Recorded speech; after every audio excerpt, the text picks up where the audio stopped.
राज्य विधिमंडळाच्या हिवाळी अधिवेशनाला आज नागपूरमध्ये आजपासून सुरुवात झाली आहे। आज पहिल्या दिवशी वंदे मातरम आणि राज्यगीतानं दोन्ही सभागृहांच्या कामकाजाला सुरुवात झाली।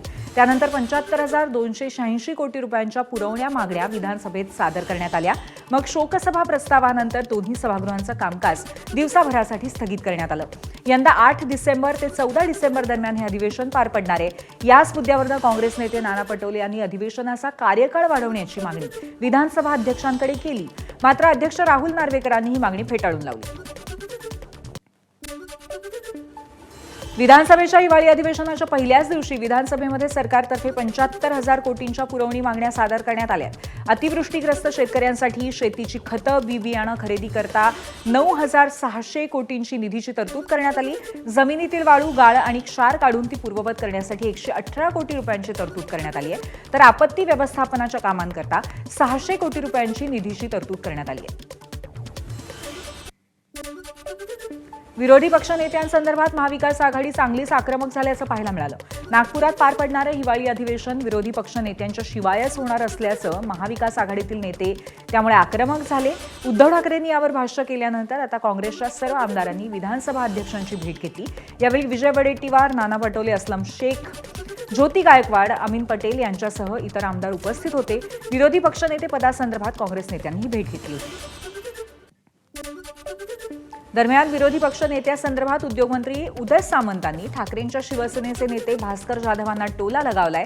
भास्कर जाधवांना विरोधी पक्षनेतेपदाचं ठाकरेंच्या शिवसेनेकडनं केवळ लॉलीपॉप दाखवण्यात आल्याचा टोला सामंतांनी लगावलाय। भास्कर जाधवांना महाविकास आघाडी विरोधी पक्षनेते करेल असं वाटत नाही, ते आक्रमक आहेत असं सामंत म्हणाले। भास्कर जाधव साहेब हे एक आक्रमक नेते आहेत। अतिशय विधानसभेचा, विधान परिषदेचा त्यांना अनुभव दांडगा आहे आणि अशा आक्रमक नेत्याला शांत करण्यासाठी युबीटीनं फक्त पत्र देऊन ठेवलंय की विरोधी पक्षनेता त्यांना करावं, पण ज्यावेळी खऱ्या अर्थानं करण्याची ज्यावेळी विरोधी पक्षनेता वेळ येईल त्यावेळी ते त्यांना करतील असं मला वाटतं। लॉलीपॉप असं म्हणणार नाही, लॉलीपॉप असेल तर त्याचे परिणाम त्यांना भोगावे लागतील। शिवसेनेचे ज्येष्ठ सदस्य आदरणीय भास्कर जाधव साहेबांना काहीतरी विरोधी पक्षनेतेपदाचं पत्र दिलेलं होतं, परंतु आता ते नाव बदललं जाण्याची शक्यता आहे अशी देखील चर्चा नागपूरमध्ये फार मोठ्या पद्धतीनं सुरू आहे। त्याच्यामुळे विरोधी पक्षनेता जाहीर करणं ही जबाबदारी आणि हे अधिकार विधानसभेचे अध्यक्ष आणि विधान परिषदेचे सभापती या दोघांना आहेत आणि ते दोघेही सक्षम आहेत, ते योग्य तो निर्णय घेतील। तर सामंतांनी लगावलेल्या टोल्यानंतर भास्कर जाधवांनी त्याला प्रत्युत्तर दिलंय। आक्रमक आहे हे मान्य करणं गौरवच असं जाधव म्हणाले। उदय सामंतांनी माझ्याबद्दल जर अशा पद्धतीचं एक सहानुभूती म्हणा किंवा आदराची भावना व्यक्त केली असेल तर मी आक्रमक आहे म्हणून मला देत नाहीत विरोधी पक्षनेतेपद। अशा पद्धतीचे ते संकेत देतात, याच्यामध्ये निश्चितपणे माझा सन्मान आहे, माझा गौरव आहे की एवढ्या मोठ्या संख्येनं सत्ताधारी पक्षाकडं संख्याबळ असताना ते मला घाबरतात, हा माझा सन्मान आहे। विरोधी पक्षनेतेपदाच्या खुर्चीसाठी आणि बंगल्यासाठी भांडण सुरू असल्याची टीका प्रताप सरनाईकांनी केली आहे। तर भास्कर जाधव कॉर्नरलाच राहणार, त्यांना सेंटरला आणणार नाही। ठाकरे कोणाला सहजासहजी पद देत नाहीत अशी टीका आमदार निलेश राणेंनी केली आहे।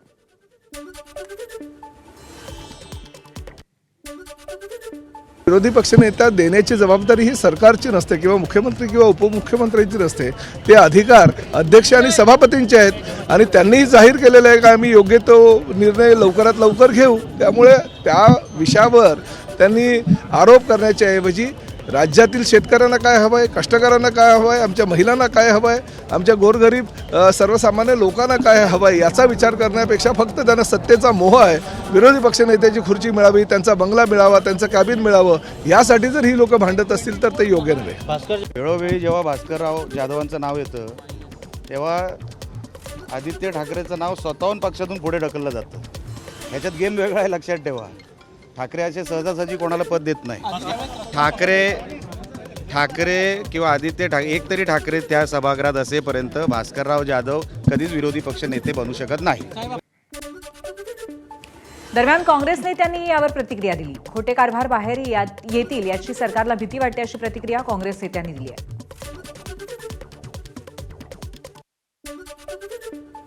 मनमानी कारभार करून महाराष्ट्र लुटून खाण्याची इच्छा असेल तर करणार नाही. त्यांना वाटतं की भीती वाटत असेल की हे विरोधी पक्षनेतेपद दिलं तर आमच्या सगळ्या पापावर सगळं पाप आमचे उघळे होतील, त्यांना भीती वाटत असेल तर ते देणार नाहीत. आणि जर सच्चा कारभार करून त्यांच्यामध्ये काही प्रामाणिकपणा असेल तर देतील. त्यामुळं आम्ही एवढंच म्हणतो की संविधानिक पद आहे आणि संविधानिक पदावर पद खाली ठेवणं याचा अर्थ स्पष्ट आहे की यांना लोकशाही मान्य नाही, हा त्याचा अर्थ निघतो. होय, संख्याबळाचं कुठले नियम नाही. मी तुम्हाला सांगतो की महाराष्ट्राच्याच परंपरा, मी देशातल्या नाही, इथं 2 आमदार विरोधी पक्षाचे होते, त्यालाही विरोधी पक्ष नेतापद काँग्रेसने त्या काळात दिलेलं आहे. याचा रेकॉर्ड तपासा, यांना रेकॉर्ड तर विधिमंडळातलं काही लपलं जात नाही. त्यामुळे कुठलीही परंपरा नसतं. 2ला आम्ही देऊ शकलो तर आता एवढी मोठी संख्या आमची, तर त्याला काय नाही द्यायचं.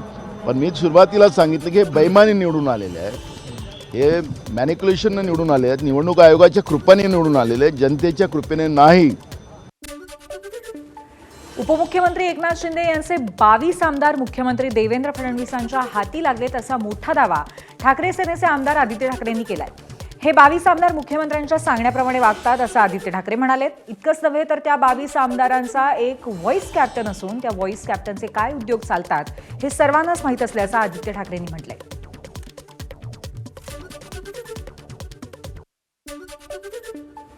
एक लक्षात घ्या तुम्ही, जे आमच्या कानावर येते की सत्ताधारी जे बाक आहेत, एक पक्ष 2 गट असे जे आहेत, त्याच्यातून एका गटामधून 22 आमदार मुख्यमंत्र्यांच्या हाती लागलेले आहेत. जर तुम्ही गेल्या 1 वर्षाचा अभ्यास केलात तर त्यांची कामं असतील, त्यांना फंड असेल, चांगलं मिळालेलं आहे. आणि उठ सांगितलं उठ, बस सांगितलं बस, उडी मार सांगितलं तर उडी मार, असं ते आता मुख्यमंत्र्यांच्या इशाऱ्यावर नाचायला लागलेलं. नेमकं कोणी ह्याच्यातून धसका घ्यायचा की ज्यांनी बातमी पेरली आहे ते त्यांना कळेल. बघा, त्या 22 आमदारांमध्ये मी असं कोणतरी व्हाईस कॅप्टन म्हणून स्वतःला म्हणतात सुद्धा, ह्यांचे काय उद्योग धंदे चालतात ते मला माहित नाही. आमदार आदित्य ठाकरेंनी केलेल्या दाव्यावरती मुख्यमंत्री देवेंद्र फडणवीसांनी प्रतिक्रिया दिली आहे. मित्रपक्षाचे आमदार घेण्याचं राजकारण आम्ही करत नाही असं फडणवीसांनी म्हटलंय. तर उद्या आदित्य ठाकरेंचे 20 आमदारही भाजपच्या गळाला लागले आहेत असंही म्हणतील. कुणाच्या म्हणण्याने काही होत नाही अशी प्रतिक्रिया फडणवीसांनी दिली आहे. उद्या कोणीही म्हणू शकेल की आदित्य ठाकरेंचे जे 20 आमदार आहेत तेही भाजपच्या गळाला लागले आहेत, असं कोणाच्या म्हणण्याने थोडी होतं. आणि आम्हाला शिंदे सेनेचे आमदार आमच्याकडे घेऊन करायचं काय आहे, ते आमचेच आहेत. शिंदे सेना जी आहे ते आमचा मित्रपक्ष आहे. ठाकरेंच्या शिवसेनेचे आमदार भास्कर जाधव आणि मंत्री प्रताप सरनाईक यांची नागपूरच्या एका हॉटेलमध्ये भेट झाली. भास्कर जाधव आणि प्रताप सरनाईक यांच्या या भेटीमुळे राजकीय वर्तुळामध्ये वेगवेगळ्या चर्चा रंगल्या होत्या. नागपूरच्या हॉटेलमधील दोघांच्या भेटीचा व्हिडिओ सध्या सोशल मीडियावरती व्हायरल होतोय. नाही बघा, नगरविकास राज्यमंत्री असताना भास्कर जाधवांकडे मी सातत्याने जायचो माझ्या विधानसभा मतदारसंघातली कामं घेऊन. आणि शेवटी आमदार हा मंत्र्यांकडे जातच असतो, तो भले कुठल्या पक्षाचा आमदार आहे आणि कुठल्या पक्षाचा मंत्री हे बघत नाही. भास्कर जाधवांच्या मतदारसंघामध्ये एस टीच्या विषयक काही अडचणी आहेत, त्यांना कुठेतरी एस टी चालू करायची आहेत आणि एस टी महामंडळाच्या अंतर्गत किंवा परिवहन सेवेच्या अंतर्गत जर त्यांना माझ्याकडनं काही मदत पाहिजे असेल तर या सभागृहातील ज्येष्ठ सदस्य म्हणून मी त्यांना 100% मदत करेन. परंतु त्याचा आणि ऑपरेशन टायगरचा हा ताळमेळ जर तुम्ही कुणी लावत असाल तर तो योग्य नाही. ऑपरेशन टायगर चालू आहे ही वस्तुस्थिती आहे, पण त्याचा आणि भास्कर जाधवांचा आणि माझ्या भेटीचा काही अर्थ लावू नये. महाविकास आघाडीचे नेते उद्या विधानसभा अध्यक्ष, विधान परिषद सभापतींची भेट घेणार आहेत. विरोधी पक्षनेते संदर्भात चर्चा करण्यासाठी अध्यक्ष सभापतींना भेटणार आहेत. महाविकास आघाडीची नागपुरामध्ये बैठक पार पडली. यावेळी विरोधी पक्षनेतेपदावरती चर्चा झाली आहे. दरम्यान विरोधी पक्षनेत्या प्रश्नी महाविकास आघाडी उद्यापासून पायऱ्यांवरती आंदोलनही करणार आहे. तसंच उद्या शेतकरी मदतीचा मुद्दा तपवून वृक्षतोडीवरतीही आंदोलनाची शक्यता आहे. नागपूर विधान भवन आवारामध्ये शिंदेचे आमदार निलेश राणे आणि भाजप प्रदेशाध्यक्ष रवींद्र चव्हाणांची भेट झाली. यावेळी दोघांनी एकमेकांची गळाभेट घेतली आणि हस्तांदोलनही केलं. नगर परिषद निवडणुकीच्या वेळी चव्हाण आणि राणे एकमेकांवरती तोफा डागत होते. मात्र आजच्या भेटीनंतर दोघांत सगळं काही अलबेल असल्याचं चित्र दिसलंय. तिसऱ्यांदा म्हणतोय, ते माझ्या मोठ्या बंधूप्रमाणे आशीर्वाद त्यांनी माझ्यावर ठेवले आहेत, हे माझ्यासाठी समाधानाची गोष्ट आहे. माझं आणि चव्हाण साहेबांचं तसं काहीच टोकाचं नव्हतं. निवडणुकीच्या काळामध्ये जे काय मला बोलायचं होतं, जे काय माझ्या नजरेसमोर आलं, जे काय पुरावे मला मिळाले ते मी निवडणूक आयोगासमोर ठेवलेले आहेत. रिट पिटिशन जे फाईल केलं आहे ते मी हायकोर्टात फाईल केलेलं आहे. त्याच्यामध्ये भाजप किंवा व्यक्तिगत कोणावरही माझी तक्रारच नाही. महिला अत्याचारांना आळा घालण्यासाठी राज्य सरकारचं शक्ती विधेयक केंद्राने नाकारल्याची माहिती मुख्यमंत्र्यांनी काल पत्रकार परिषदेत दिली आहे. 2020-21 मध्ये हे विधेयक विधिमंडळामध्ये मंजूर झालं, मात्र ते केंद्र सरकारने नाकारल्याची माहिती मुख्यमंत्री देवेंद्र फडणवीस यांनी दिली आहे. सोबतच धर्मांतरण आणि लव्ह जिहाद विरोधी कायद्याबाबत पोलीस महासंचालकांच्या समितीचा अहवाल लवकरच सादर होण्याची अपेक्षा आहे. त्यानंतर पुढची रूपरेषा ठरवण्यात येईल, असंही मुख्यमंत्री म्हणाले. शक्ती विधेयक जे आहे ते आपल्याला माहिती आहे की केंद्र सरकारने ते आपल्याला मागेच परत केलं, कारण त्यांनी सांगितलं की त्यातले काही हे असंवैधानिक म्हणजे कॉन्स्टिट्युशनल राईट्सवर हे करणारे आहेत आणि बाकी काही सुधारणा ही ऑलरेडी केंद्राने त्यांच्या कायद्यामध्ये केलेल्या असल्यामुळे त्या संदर्भात ते आपल्याकडे परत आलेलं आहे. आगामी पालिका निवडणुकीच्या अनुषंगाने भाजप नागरी मेळावे घेणार आहे. महायुती सरकारने केलेल्या कामाचा माहितीपट या मेळाव्याच्या माध्यमातून दाखवला जाईल आणि पुढील 15 दिवसात मेळाव्यांचं आयोजन करण्यात येईल. आगामी मेळाव्यांमध्ये विविध क्षेत्रातील व्यावसायिक, डॉक्टर्स, चार्टर्ड अकाउंटंट्स, वकील, रहिवासी संघटना, नागरिकांचा गट, गृहनिर्माण सोसायट्यांचे तसेच SRA सोसायट्यांचे पदाधिकारी आणि चाळ प्रमुख यांना जोडलं जाईल.